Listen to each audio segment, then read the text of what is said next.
but come to the takeaway session with Chris and myself and some members of the Shoptalk team.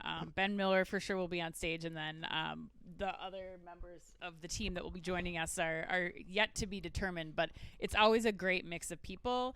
It is the best thing, I think, that summarizes all the takeaways, especially if you're reporting back to teams at work and you aren't sending multiple people to the show.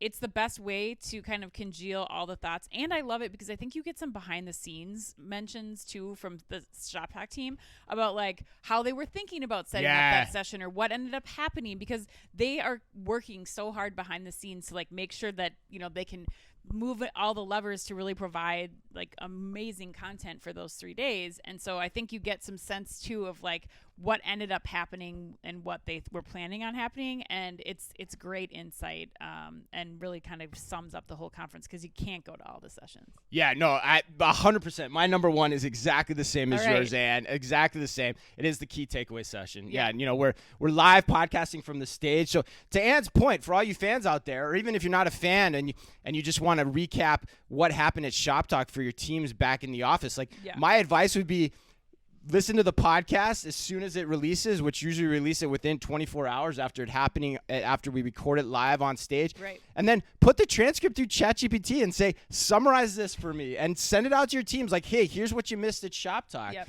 It's a great, like you said, it's a great way to congeal everything that's happened at the show for the past 3 days. And you get a real insight into the personalities too of everyone that has been involved in putting it on. And we love doing it too. I think it's probably our, fourth or fifth time now that we've done this with the Shop Talk team as well. So